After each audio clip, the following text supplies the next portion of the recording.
Hi! இன்னைக்கு நம்ம என் ஸ்டைல்ல ஃப்ரைட் ரைஸும், மஞ்சூரியன் பால்ஸும் எப்படி செய்றதுன்னு பார்க்கலாம். வீடியோ போட்டு ரொம்ப நாள் ஆச்சு. எனக்குன்னு இருக்க 39 சப்ஸ்கிரைபர்ஸ்க்கும் சாரி. இப்போ நம்ம ரெசிபிக்குள்ள போலாம். அதுக்கு முதல்ல கேபேஜ், கேரட், பீன்ஸ் அண்ட் ஆனியன்ஸை வந்துட்டு சின்ன சின்னதா நறுக்கி வச்சுக்கணும். நான் இதை சாப்பரில் போடல, ஃபுட் ப்ராசஸரில் போடாமல் நானே பண்ணேன். அதுக்கப்புறமா இது கார்லிக் அண்ட் பச்சை மிளகாவையும் நல்லா ஃபைனாக சாப் பண்ணி வச்சுக்கணும். ரைஸை வந்துட்டு முதல்லயே 80% குக் பண்ணி ஒரு தட்டில் விளாவி வைக்கணும். அப்போ தான் வந்துட்டு ஒன்றோட ஒன்று ஒட்டாமல் இருக்கும். ஃப்ரைட் ரைஸும் நல்லாயிருக்கும். ஃபுல்லாக 100% குக் பண்ணாதீங்க, 80% குக் பண்ணுங்கள். ஒரு வானிலையில் எண்ணெய் வச்சு அதில் அந்த கார்லிக் அண்ட் பச்சை மிளகாயை நல்லா போட்டு ஃப்ரை பண்ணிடுங்க. அது ஓரளவுக்கு நல்லா ப்ரௌன் ஆன உடனே அதில் வந்து வெங்காயம் சின்ன சின்னதாக கட் பண்ணி வச்சுருந்தோம் இல்லையா, அதை நல்லா சேர்த்துக்கோங்க. அதுவும் வந்துட்டு ஓரளவுக்கு நல்லா ஃப்ரை ஆகி வரணும். ஒரு 80% ஃப்ரை ஆனதுக்கப்புறமா அதில் வந்துட்டு கேரட் அண்ட் பீன்ஸை வந்துட்டு நம்ம போடுறோம். போட்டுட்டு எல்லாமே நல்லா கிறிஸ்பியாக வந்து குக் ஆகணும். தண்ணி ஊற்றாமல் அந்த ஆயிலே வந்துட்டு நம்ம கொஞ்சம் ஃப்ரை பண்ணணும். இதுக்கு தேவையான அளவு உப்பு சேர்த்துக்கிட்டு எல்லாமே ஓரளவுக்கு 80% குக் ஆனதுக்கப்புறமா லாஸ்ட்டாக கேபேஜை சேர்த்துக்கணும். கேபேஜ் முன்னாடியே சேர்த்துக்கிட்டா ரொம்ப குக் ஆகிடும். அதுக்கப்புறமா அதுக்கு தேவையான சோயா சாஸ் கொஞ்சம் எல்லாத்தையும் மிக்ஸ் பண்ணிவிட்டு, நான் வந்து இப்போ ஹாப்பிமா ஃப்ரைட் ரைஸ் தான் யூஸ் பண்ணியிருக்கேன்.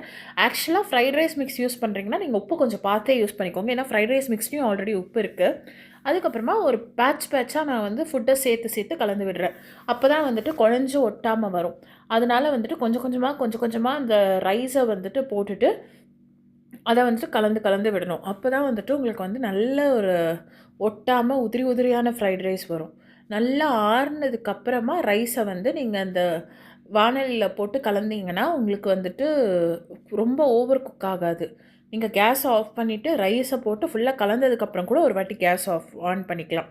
ஸோ தட் உங்களுக்கு வந்து அந்த ஒட்டாது. அதுக்கப்புறமா மஞ்சூரியனுக்கு தேவையான வெஜிடபிள்ஸ் எல்லாத்தையுமே நான் சாப் பண்ணிக்கிட்டேன். கேரட்டு, பீன்ஸு, கேபேஜு, ஆனியன், இது 4த்தையுமே வந்து நல்ல பொடியாக சாப்பரில் போட்டு சாப் பண்ணி எடுத்துக்கிட்டேன். இதுக்கு வந்து கார்ன்ஃப்ளவர் வந்துட்டு ஒரு 2 ஸ்பூன் ஆட் பண்ணிக்கிட்டேன். அதுக்கப்புறமா வந்துட்டு மைதா வந்து ஒரு 2 ஸ்பூன் ஆட் பண்ணிக்கிட்டேன். நம்ம வந்து கொஞ்சம் கொஞ்சமாக பார்த்தே ஆட் பண்ணிக்கலாம். நிறைய ஆட் பண்ணி கொலன்னு ஆயிடுச்சுன்னா கஷ்டமாயிடும். ஸோ கலக்க நம்மளுக்கு என்னென்ன தேவையோ அதை ஆட் பண்ணிட்டு வந்துடலாம். இதுக்கு வந்து ஃப்ளேவருக்கு வந்துட்டு கொஞ்சமாக வந்துட்டு சோயா சாஸ் ரொம்ப சேர்த்துறாதீங்க.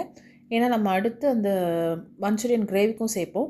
கொஞ்சமாக சோயா சாஸ், இந்த பால்ஸுக்கு தேவையான காரத்துக்கு மிளகா பொடி 2த்தையும் போட்டுட்டு நல்லா மிக்ஸ் பண்ணி எடுத்துக்கணும். நல்லா கலந்ததுக்கப்புறமா கொஞ்சம் கொஞ்சமாக தண்ணியை தெளித்து மிக்ஸ் பண்ணிக்கலாம். ஏன்னா வெஜிடபிள்ஸ் கலக்கும் போதே கொஞ்சம் தண்ணி விடும். அதுக்கப்புறம் எவ்வளோ தேவைன்றதை பார்த்துட்டு அதுக்கேற்ற மாதிரி தண்ணி விட்டு கலந்துக்கலாம். மைதாவோ கார்ன்ஃப்ளவரோ தேவைன்னா அட்ஜஸ்ட் பண்ணிக்கலாம். அட்ஜஸ்ட் பண்ணிவிட்டு நல்லா அமுக்கி பிசையாமல் மேலாப்பில் பிசைஞ்சு 2 பால்ஸ் வந்து ரெடி பண்ணிக்கிட்டேன். இந்த மாதிரி ஒரு பாலையும் ரெடி பண்ணதுக்கப்புறமா மீடியம் ஃப்ளேமில் எண்ணெய் வச்சு பொரிச்சு எடுக்கணும். ஏன்னா நம்ம ஹை ஃப்ளேமில் வச்சிட்டோன்னா வெளியில் கருகிட்டு உள்ளே வேகாது. அதனால் மீடியம் ஃப்ளேமில் நல்லா ஆயில் கொதிச்சதுக்கப்புறமா ஒரு பாலாக போட்டு நல்லா ஃப்ரை பண்ணி எடுத்துக்கலாம். ரொம்ப ஸ்லோவாக குக் பண்ணால் தான் வந்துட்டு உங்களுக்கு உள்ள வரைக்கும் நல்லா வெந்திருக்கும். இப்போ பால்ஸ் ரெடி ஆகிடுச்சு. எண்ணெயுமே நிறைய இழுக்கலை. அப்புறமா ஒரு பாத்திரத்தில் எண்ணெய் வச்சுட்டு அதில் வந்துட்டு நல்லா சாப் பண்ணி வச்சுருக்கிற கார்லிக் அண்ட் பச்சை மிளகாய், இதில் வந்து கார்லிக் தான் மெயின் இன்க்ரீடியன்ட். அதனால் நான் தாராளமாகவே கார்லிக் போட்டிருக்கேன். அது 2மே ஓரளவுக்கு குக் ஆன உடனே ஆனியன் 3த்தையும் போட்டு நல்லா நம்ம இப்போ ஃப்ரை பண்ணுறோம். ஆனியன் எல்லாமே பார்த்திங்கன்னா நல்லா குக் ஆகி டிரான்ஸ்பரண்ட் கலரில் வந்துடுச்சு. அங்கங்கே ப்ரௌன் ஆன ஸ்டேஜில் வந்துட்டு இதுதான் வந்து கரெக்டான பதம். இந்த பதத்தில் இதுக்கு தேவையான அளவுக்கு உப்பு சேர்த்துக்கிறோம். ஏன்னா இது க்ரன்ச்சியாக அங்கங்கே கடிச்சா தான் நல்லாயிருக்கும். அதுக்கப்புறமா சில்லி சாஸ், அந்த chilli sauce, red chilli sauce, green chilli சாஸில் ரெட் சில்லி சாஸ் சேர்த்துருக்கேன். அப்புறமா டொமேட்டோ கெச்சப் கொஞ்சம் சேர்த்துருக்கேன், அந்த ஸ்வீட்னஸ்க்காக லைட்டாக. இது எல்லாத்தையுமே வந்துட்டு நல்லா கலந்து விட்டுட்டு இதுக்கு வந்துட்டு கொஞ்சம் சோயா சாஸ் சேர்த்துக்கிறோம். ஆல்ரெடி நம்ம அந்த கேபேஜ்லேயும் சேர்த்துருக்கோம், அந்த பால்ஸ்லேயும் சேர்த்துருக்கோன்றதுனால இதில் வந்து கொஞ்சமாக சேர்த்தா போதும். அதுக்கப்புறமா இதுக்கு தேவையான அளவுக்கு தண்ணி. ரொம்ப தண்ணி சேர்த்துட்டிங்கன்னா ரொம்ப லிக்விட் ஆகிடும்.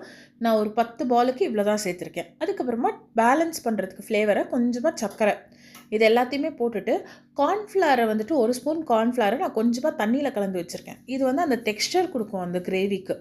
அதனால் அதை வந்துட்டு இந்த ஸ்டேஜில் நம்ம போடுறோம். லம்ஸ் இல்லாமல் நல்லா கலந்து விட்டுக்கலாம். கலந்து விட்டதுக்கப்புறமா ஒரு பாலாக மெதுவாக போட்டுட்டு கலந்து விடுங்க. இது எல்லா பாலுமே வந்துட்டு அதில் எல்லா சைடுமே கோட்டானும். அந்த அளவுக்கு பார்த்து ஆறுனதுக்கப்புறமா வந்துட்டு இந்த பால்ஸ் எல்லாம் சேர்த்திங்கன்னா உங்களுக்கு வந்து உடையாது எல்லாம்.